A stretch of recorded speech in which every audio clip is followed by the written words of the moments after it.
Hello everyone, this is Sumit और आप तेरे नालंदा अकेडमी। तो चलिए आज की जो क्लास है हमारी, उसमें हम उत्तराखंड करंट करेंगे अप्रैल मंथ का। और आने वाले एग्जाम्स हैं उनके लिए क्लास इंपॉर्टेंट होने वाली है।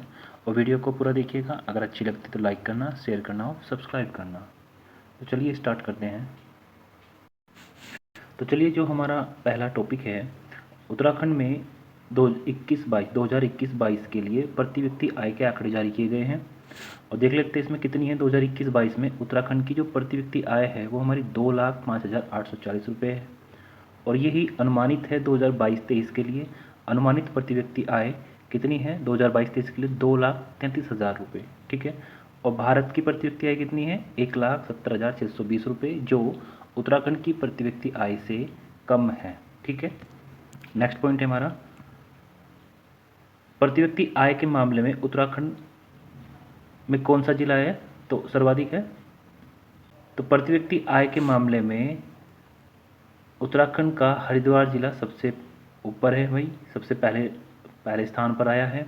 और जबकि सबसे अंतिम स्थान पर है हमारा रुद्रप्रयाग। ठीक है। और सर्वाधिक 4 जिले हैं, हरिद्वार, ऊधम सिंह नगर, देहरादून, नैनीताल।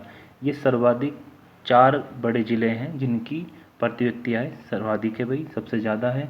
सबसे ज़्यादा हरिद्वार की है, इसकी है 3,62,688 रुपये। और ऊधम सिंह नगर है, उसकी है 2,69,070 रुपये। और फिर देहरादून आता है तीसरे नंबर पर, 2,35,707 रुपये। और फिर नैनीताल है 1,90,627 रुपये। ठीक है। नेक्स्ट है सबसे कम प्रति व्यक्ति आय वाले 4 जिले।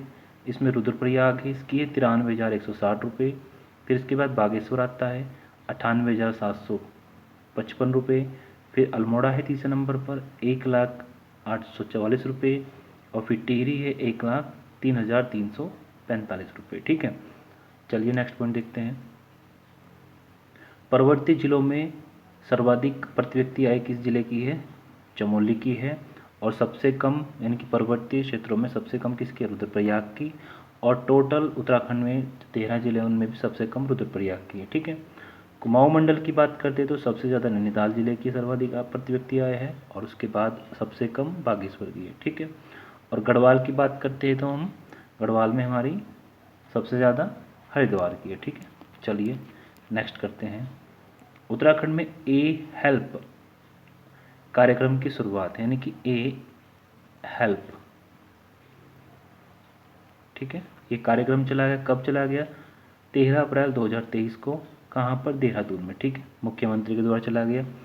इसका उद्देश्य क्या है? यानी कि ये पशुओं के संरक्षण के लिए चलाया गया। ठीक है। तो देख लेते हैं।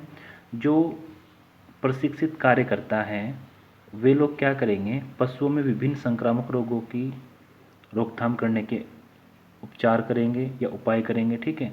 राष्ट्रीय गोकुल मिशन के अंतर्गत कृत्रिम गर्भाधान करेंगे, पशुओं की टैगिंग करेंगे और पशुओं का बीमा करेंगे। ठीक है। तो आप मोटा मोटा मान लो जो ये ए हेल्प है, ये हमारा क्या है? पशुओं के संरक्षण से जुड़ा हुआ है। ठीक है। ए हेल्प का फुल फॉर्म दिया यहाँ मिसिंग ए हेल्प का फुल फॉर्म है एक्रेडिएटेड एजेंट, यानी कि मान्यता प्राप्त agent for health and extension of life stock production. ठीक है। तो ये भी देख लेना। ठीक है, इसका फुल फॉर्म। नेक्स्ट है हमारा गंगा समग्र अविरल गंगा निर्मल गंगा कार्यक्रम का शुभारंभ हुआ। कब हुआ? 16 अप्रैल को। कहाँ पर हुआ? ऋषिकेश में, परमार्थ निकेतन में। ठीक है। अविरल गंगा निर्मल गंगा का कार्यक्रम। ठीक। चलिए नेक्स्ट है सगंध फसलों के लिए सैटेलाइट केंद्र।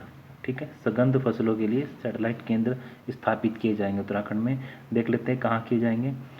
जो सगंध फसलें हैं उनकी खेती को बढ़ावा देने के लिए 5 जिलों में सैटेलाइट केंद्र खोले जाएंगे। तो देख लेते हैं कौन कौन से। पहला चंपावत है। चंपावत के खतेड़ा में तेजपात के लिए। तेजपात को 2016 में सबसे पहले उत्तराखंड का जीआई टैग दिया गया था, यानी ये आपको ये भी ध्यान रखना है। ठीक है। GI tag. ठीक है। जीआई टैग मिलने वाला तेजपात उत्तराखंड में पहला है। ठीक है, जिसे कोई जीआई टैग दिया गया था। चलिए आगे देखते हैं। पिथौरागढ़ पहला चंपावत हो गया, खतेड़ा में तेजपात को मतलब तेजपात के लिए सैटेलाइट केंद्र स्थापित किया जाएगा वहाँ पर।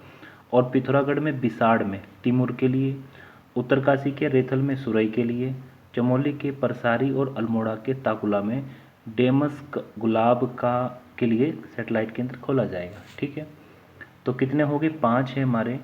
कौन कौन से? एक बार फिर से देख लेते हैं। चंपावत, ठीक है, चंपावत, पिथौरागढ़, उत्तरकाशी, चमोली, अल्मोड़ा।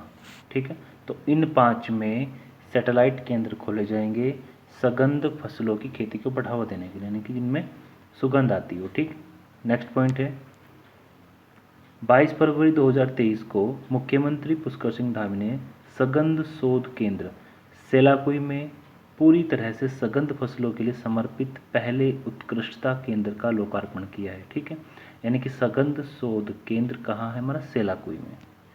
चलिए नेक्स्ट है उत्तराखंड का जो माना गांव है हमारा, वो अंतिम गांव था, लेकिन अब उसे पहले गांव की संज्ञा दी गई है। ठीक है, तो ये संज्ञा कब दी गई है? हमारी 24 अप्रैल 2023 को उत्तराखंड के चमोली जिले में भारत चीन सीमा पर बसा हुआ ये गांव है। तो जो सीमा सड़क संगठन है, यानी कि जो BRO जो सड़कें बनाता है, उसने देश के अंतिम गांव के स्थान पर पहले गांव का साइन बोर्ड लगा दिया, यानी कि जो वहाँ पर उस गांव में जो बोर्ड लगा हुआ था अंतिम गांव, यानी माना देश का अंतिम गांव के नाम का एक बोर्ड लगा हुआ था, उसे हटाकर देश का प्रथम गांव का बोर्ड लगा दिया। ठीक है ना, 24 अप्रैल 2023 को। और ये घोषणा 21 अक्टूबर 2022 को प्रधानमंत्री नरेंद्र मोदी द्वारा की गई थी कि माना को भारत के अंतिम गांव की बजाय देश का पहला गांव कहा जाए। ठीक है, ऐसी घोषणा की थी और उसके बाद अप्रैल 2023 में इसको संज्ञा दे दी गई। ठीक है, चलिए नेक्स्ट है मंत्री हमारे कैबिनेट मंत्री चंदन रामदास, जिनका 26 अप्रैल 2023 में निधन हुआ। कहाँ के? बागेश्वर सीट से जुड़े थे और बागेश्वर में इनका निधन हुआ है। वर्तमान सरकार में ये परिवहन मंत्री के थे, यानी कि परिवहन मंत्रालय इनके पर था। और उत्तराखंड की सरकार में अब तक वह तीसरे कैबिनेट मंत्री हैं जिनके निधन की वजह कोई बीमारी बनी, यानी कि इनसे पहले भी 2 मंत्री रहे जिनकी मृत्यु किसी बीमारी से हुई। तो देख लेते हैं कौन कौन से हैं। एक प्रकाश पंत और दूसरे हमारे सुरेंद्र राकेश। ठीक है, चलिए नेक्स्ट है उत्तराखंड के पहले हेल्थ ATM और 40 ट्रू नेट मशीनों का लोकार्पण किया गया उत्तराखंड में। कब किया गया? 6 अप्रैल को मुख्यमंत्री ने सचिवालय में विश्वकर्मा भवन में 6 हेल्थ ATM, ठीक है, कितना? 6 हेल्थ ATM और 40 ट्रू नेट मशीनों का लोकार्पण किया है भाई। ठीक है, तो आपको ये ध्यान रखना कि इतना 6 हेल्थ ATM, ठीक है, कहाँ पर किया? सचिवालय में, विश्वकर्मा भवन में। ठीक ठीक है, नेक्स्ट करते हैं राज्य सचिवालय में उत्तराखंड का पहला हेल्थ ATM स्थापित किया गया है।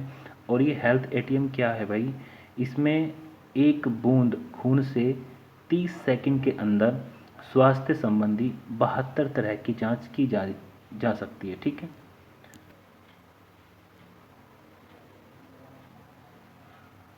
चलिए नेक्स्ट है हमारा स्मार्ट स्पिरिचुअल हिल टाउन या आध्यात्मिक पर्वतीय शहर के रूप में किसे विकसित किया जाएगा उत्तराखंड में? बद्रीनाथ धाम को आध्यात्मिक पर्वतीय शहर के रूप में विकसित किया जाएगा। चलिए नेक्स्ट है हमारा उत्तराखंड गौरव सम्मान 2023। ये 9 साहित्यकारों को दिया गया है। कब दिया गया? 30 जून 2023 को। कहाँ दिया गया? देहरादून में। और इन्हें क्या दिया गया? एक अंगवस्त्र मतलब एक शॉल दिया गया, एक प्रशस्ति पत्र और 1 लाख रुपए की सम्मान राशि प्रदान की गई। ठीक है, अब देख लेते हैं किन्हें किन्हें दिया गया है। जो हमारे संतोष कुमार तिवारी है उन्हें चंद्र कुंवर बर्तवाल पुरस्कार दिया गया है उत्तराखंड गौरव सम्मान के तहत। चंद्र कुंवर बर्तवाल पुरस्कार किसे दिया? संतोष कुमार तिवारी को। दूसरा है हमारा श्रीमती अमृता पांडे, ये हल्द्वानी की, ये बहुत मोस्ट इंपॉर्टेंट है भाई। ठीक है, इन्हें सेलेस मटियानी पुरस्कार सम्मानित किया गया है। इनकी एक रचना है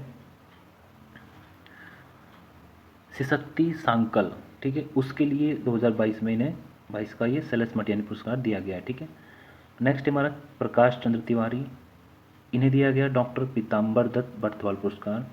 और फिर हमारा नेक्स्ट है दामोदर जोशी देवांशु, इन्हें भैरव दत्त धूलिया पुरस्कार दिया गया है। फिर राजेंद्र सिंह बोरा उर्फ त्रिभुवन गिरी, इन्हें गुमानी पंत दिया गया है पुरस्कार। ठीक है, नरेंद्र कठेत, इन्हें भजन सिंह पुरस्कार दिया गया है। ठीक है, और नेक्स्ट है हमारा महावीर रवाल्टा, ये गोविंद चातक पुरस्कार सम्मानित किए गए हैं। और फिर नेक्स्ट है गुरदीप, ये देहरादून के हैं और ये प्रथम सिख हैं जिन्हें यह सम्मान दिया गया है। आपको ये भी ध्यान रखना है। इन्हें कौन सा सम्मान दिया गया? सरदार पूर्ण सिंह पुरस्कार, ठीक है। जिस आनंद असीर, उन्हें क्या दिया गया? प्रोफेसर उनवान चिश्ती पुरस्कार दिया गया है, ठीक है। और नेक्स्ट है हमारा सिसक्ति सांकले रचना, किसकी है ये? अमृता पांडे की, ठीक है। इम्पोर्टेंट हो जा रहा है और ठीक है, सिसक्ति सांकल। चलिए, तो अपनी क्लास को हम यहीं रोकते हैं आज। अगर क्लास अच्छी लगती है तो लाइक करना, शेयर करना और सब्सक्राइब करना। तो चलिए, धन्यवाद।